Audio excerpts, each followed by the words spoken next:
Donc maintenant, on verra la contrainte donc foreign key. On avait dit que foreign key et primary key sont des éléments essentiels et qui nous permettent de faire la liaison entre les deux tables, c'est-à-dire entre les lignes de tables afin d'avoir plus d'informations. Donc pour les gens qui ont déjà vu Meurize, donc ils comprendront ça donc plus facilement. Et donc une foreign key, donc dite clé étrangère, on peut la définir de deux manières différentes. Donc, soit lors de la création des tables, c'est à peu près le même principe que pour la primary key. On avait dit qu'on peut la définir lors de la création d'une table. C'est juste que lors de la création d'une table, la primary key, on la définissait soit quand on disait par exemple ID, le nom d'une colonne, int, on peut dire primary key, ou bien, donc si on veut pas, c'est juste à la fin, avant de fermer la définition d'une table, on dit primary key et on indique sur le champ sur lequel elle est employée. Par contre, le foreign key, on peut le faire aussi donc lors de la create table, mais on le fait en utilisant constraint. C'est-à-dire on ne peut pas avoir par exemple une colonne sans type et dire foreign key et ainsi de suite. C'est à peu près ça la petite différence. Ou bien en utilisant le alter table. Et la syntaxe, si vous voulez, donc est la suivante. Donc lors de la création, on peut mettre constraint et constraint name. Ça, c'est facultatif. Donc si on le mentionne, c'est juste pour donner un nom à cette contrainte-là. Parce que quand on parle de contrainte, ça, c'est général. C'est bon? Donc, c'est pas forcément contrainte.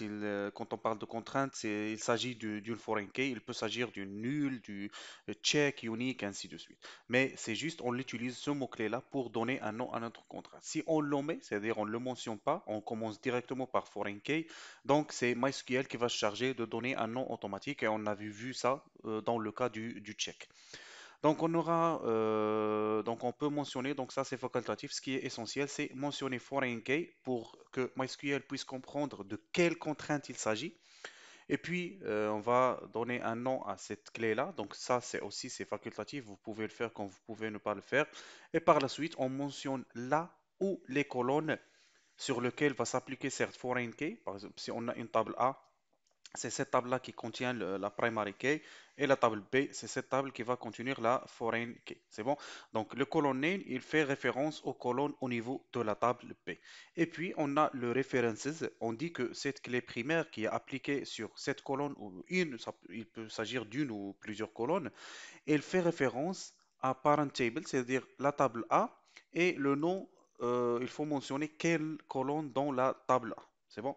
Pour dire que cette colonne-là, par exemple, s'il s'agit d'une seule colonne, elle fait référence à la table A et la colonne, par exemple, ID. C'est bon? Et puis, on a deux options. On a le undelete et on update. C'est bon? Donc ça, c'est aussi facultatif et donc on verra ça si vous voulez donc en détail. Donc concernant le onDelete, on update. Donc le onDelete et on update, ça permet si vous voulez, donc de dire à MySQL qu'est-ce qu'il faut faire au cas où la clé primaire, c'est-à-dire les valeurs au niveau, donc on va prendre celle-là, donc on a plus d'espace. Donc ça, c'est la table A qui contient la clé primaire, donc ID ici. Et ça, c'est la table B qui contient la clé étrangère. C'est-à-dire, au cas où on supprime la clé primaire ici, parce que si on a ici le 1, c'est forcément la continuité des informations. Donc on aura la foreign key, la valeur 1. Comme ça va être plus facile pour faire la liaison. Par exemple, pour avoir des informations de la table B, je vais lui dire select, étoile, tout ce que vous voulez. Where, par exemple, ID de la table A est égal à, par exemple, ici, je ne sais pas, donc le nom qu'on va lui donner, on peut lui donner le même nom, il n'y a aucun souci. ID de la table B. C'est bon? Donc, l'essentiel, c'est qu'en delete et en update, elle mentionne qu'est-ce qui arrive aux données de la table phi ou bien de la table référencée au cas où, par exemple, on supprime cette valeur-là. C'est bon?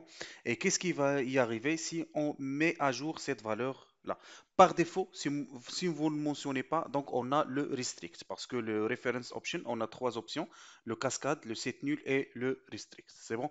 Donc le cascade, ça veut dire que si une ligne de la table parente est supprimée ou mise à jour, donc supprimée ou mise à jour, parce qu'on peut avoir on delete cascade et aussi on update cascade, c'est bon.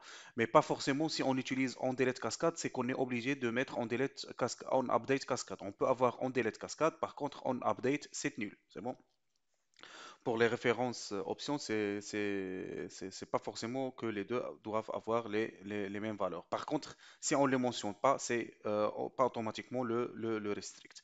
Donc le cascade, ça veut dire que si je modifie la valeur de ID ici, par exemple, ID ici est égal à 1, donc, ou bien je la supprime, donc si je la modifie, au niveau de cette table-là, par exemple, si c'était 1, donc ici on aura 1, si c'était 1, on avait changé ça à 10, donc cette valeur, elle aussi, sera changée à 10. Si on la supprime, alors cette ligne-là sera elle aussi supprimée, c'est-à-dire en cascade. Ce que tu fais ici, tu le fais ici. C'est bon? Le set nul, ça veut dire que si je supprime ou je modifie cette valeur-là, alors ici, tu vas mettre la valeur nulle. C'est bon? Donc, il va mettre un petit peu à jour cette valeur-là et mettre nul pour dire que c'est bon, il n'y a aucune ligne qui va faire référence à cette ligne ici. Donc, le restrict, c'est comme vous l'avez pu comprendre, ça veut dire que si on veut faire une modification ou bien une suppression de cette valeur-là et que il y a des occurrences, c'est-à-dire dans cette table-là, alors il va annuler ou bien il ne va pas autoriser la mise à jour ou bien la suppression, si vous voulez, des données. On verra ça dans des exemples un petit peu en